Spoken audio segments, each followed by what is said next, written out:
Hi guys, Thomas Page here from the Transgender rights movement. I wanted to talk a little bit today about how exciting some of the things are that are happening in our society. It looks like due to social media, the transgender community has really been making some strides and getting a lot of things into public dialogue that were never there before. I remember back when I was transitioning, none of this was being talked about, and most people didn't know what transgender was. And now you're seeing actual fights in Congress and in different legal systems and things like that, focusing on the things that trans people have to face each day. And a lot of us, people like myself who went through our transition a long time ago, before these things were in the media as much, before there were people like Laverne Cox who actually started getting out there and popularizing our issues and bringing more of a heart to those issues. We didn't get the same opportunities that now youth are getting to have, which I just think it's beautiful to see someone who might be 5 years old, for instance. I just saw a special on CNN about a little 5-year-old trans boy whose parents, accept him as trans, and they're working on transitioning him through the school and everything like that. And his teacher was talking about how it was helping her to learn more about trans people and to teach the other children. And when you think about that kind of supportive environment, what you're doing is raising a village. Because this child, first of all, is a phenomenal child, very beautiful child. And so is the teacher that works with the child. You realize that every time we do something like that, this teacher is learning just as much as they're teaching, right? A lot of teachers have children of their own.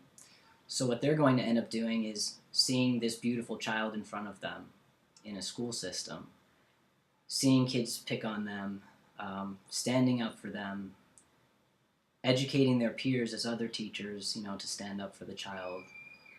And you create this whole community of adults who suddenly want to support children who are going through this sort of thing. And then the next generation grows up with this level of support and community that someone like me didn't have growing up. When I was growing up, I remember saying when I was 5 years old to my mom, "Can I be a boy when I grow up?"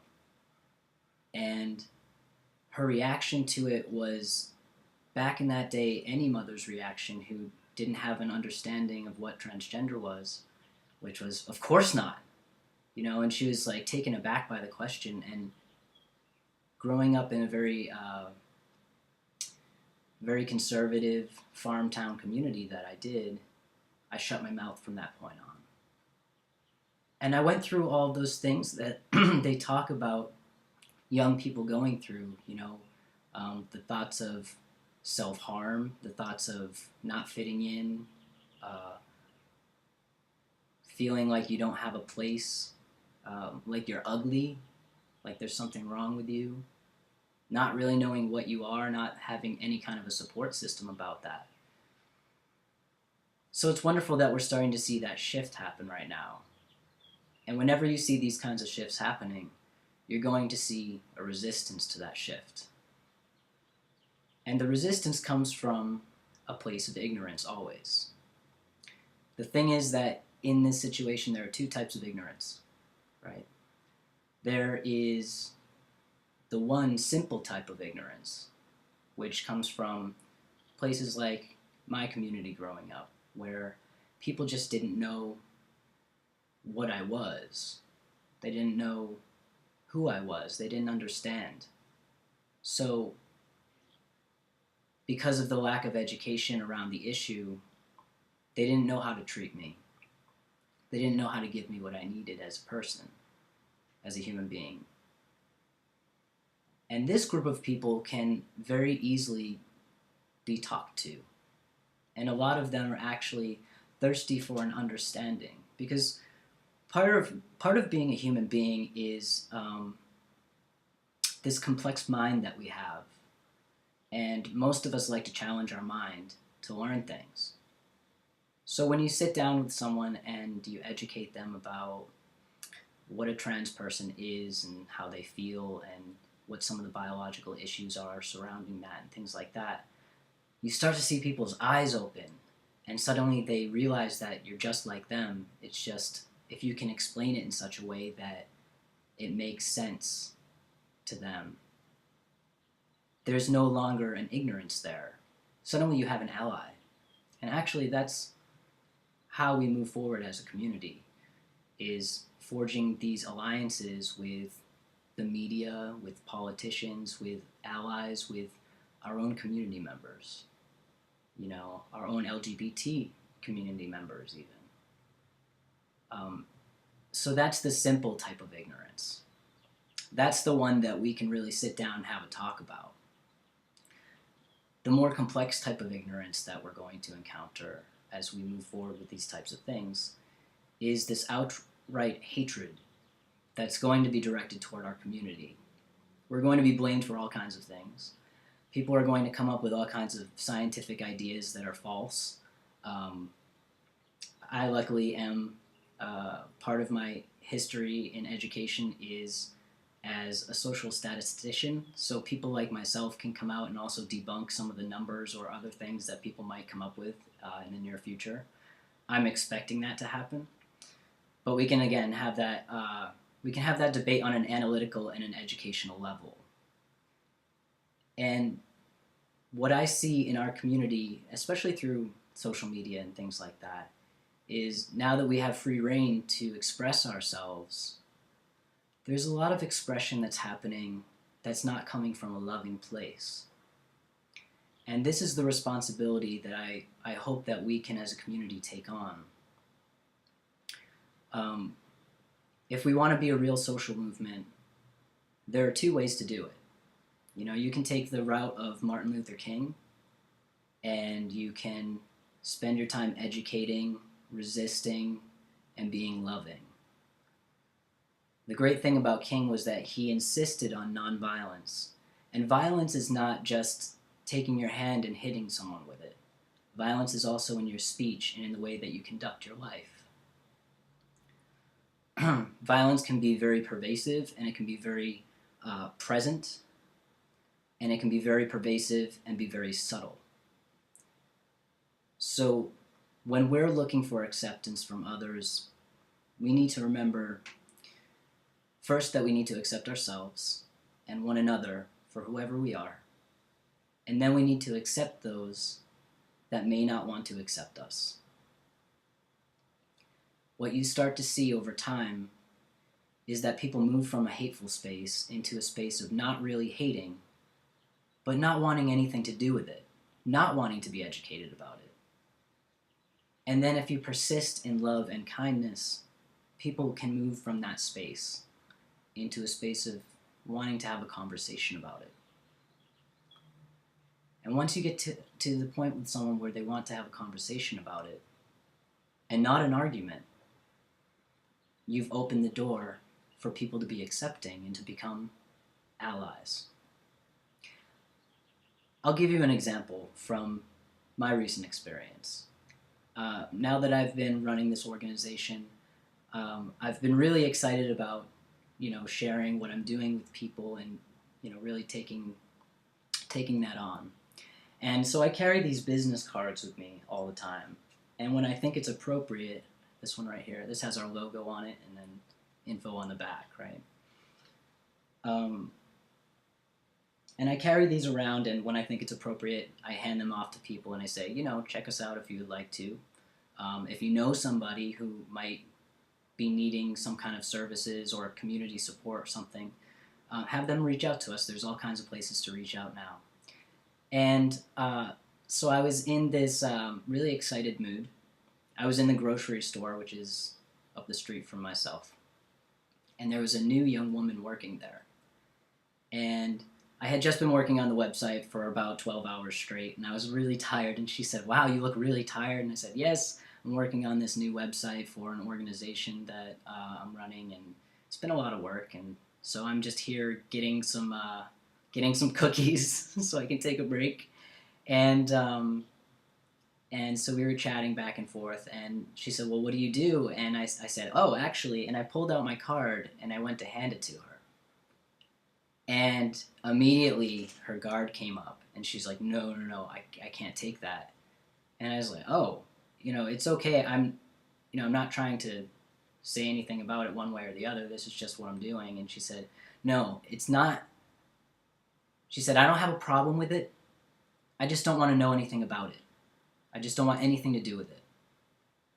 And it hurt a little bit at that point in time, but I immediately had to remember that this is the kind of resistance that we're going to face at times. And this almost falls in both categories in a way, because it's not outward hate. It's just a lack of interest in understanding anything about it. My beliefs and my principles go against that. I'm not going to tell you what to do, but I don't want anything to do with it. I'm going to choose to be ignorant about it. So time has passed by. I still go into the same grocery store. It's right up the street. I walk there. And it's interesting that she's continued to work there, obviously. And the first few times I went back, I noticed that she would change lines to not have to serve me and things like that. She would kind of try to avoid speaking to me. So I made it a point the next time that I actually was in line with her to just say, "Hey, how's it going today?" Like nothing had ever happened. No problem, right? And she was hesitant at first, and she said, "Oh, hey, what's going on? Yeah, we got out of that situation." And as time has gone by and I've continued to go in, we're actually really cordial to each other now. And she'll ask me, "Hey, how are you doing?" Because what I did was I removed the pressure of an argument from her. What she felt when I went to hand her my card was, "Oh, you want to have a debate with me about something that I don't want to talk about. It makes me uncomfortable. And I'm at my job." So that's another whole thing too. And once I removed that whole situation from her, it started to become, "Oh, you're a cool person. I actually like you as a person. I'm not worried about the fact that you're transgender or what you're doing with your organization. I just like to see you. It's nice." And I think that this is how we move people beyond that space of fear or resistance to our original conversation with them about being trans. After a while, people start to like you as a person, and they start to forget about the fact that you're trans. And then the next thing that you know, the person has questions that they want to ask, but they're afraid to ask. So then you become the person that they can ask the questions to. The reason I bring this up is because when we come out into the world with a lot of anger, and when we approach society as if it's our adversary, and that everyone who doesn't agree with us or in this moment in their life chooses to be ignorant or just is about a situation, that we should approach them with anger, we create a wall that is impenetrable. And the only way to penetrate that wall is to break it down with love and kindness. So if you want to be a part of this type of movement, the most important thing to do is to have conversations and to be open to questions. And if you don't want to do that, and you just want to live your life as a person who's part of the community and living in love and in kindness every day, then that's your contribution. If you're open to have people ask you questions and come up with some, thoughts and ideas on why people might feel the ways that they feel, then that's your position as well. We don't as much need people out there shouting in the streets, because, you see, we had that already. That's what Stonewall was about. Stonewall came from the place where police officers were brutalizing and raping trans people on a regular basis. Also, the rest of the LGBT community, but very much the trans men and women were being brutalized by the police. And the trans community is who started Stonewall because they'd gotten so sick of it. People like Leslie Feinberg were out there blazing a trail for people like myself, my generation of trans. They left the door open for us, who are now in our 30s and maybe late 20s, to educate other people. They opened the door so that we didn't have to be brutalized and we didn't have to shout. We can now talk. And the best part about talking is you're halfway there. Because once you're in that conversation space, now for the next generation, you're creating that love and that community that you didn't get to have. These things take time and they take many years and many generations to happen.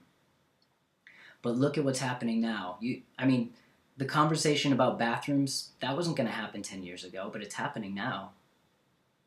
And it's happening because we've been having these conversations. And my heroes in this community today are the people who sit down and have these conversations with love and with kindness and not with anger.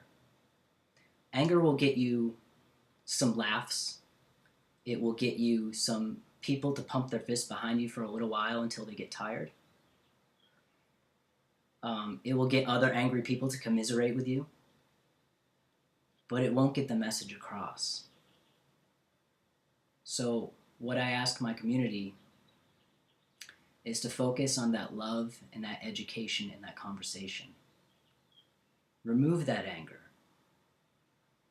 Handle your anger with you, with yourself.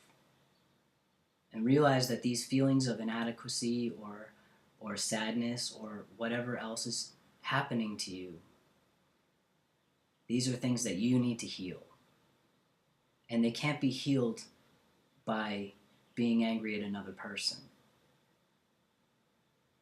So I hope that we can move this forward in a really loving and kind way. I know I keep repeating that in this talk here, but just always be mindful of, if you have anger, how are you expressing it? Maybe you can use it to create something that's going to be helpful to another person. Maybe that's part of why I created the trans rights movement, because I was angry. But I knew that shouting at people wasn't going to get us anywhere. So I implore all of you to do the same. Try to fight back that urge to yell and to get mad. Because this is the way that we're going to move this forward. I hope you're all having a wonderful day. Thank you very much for listening.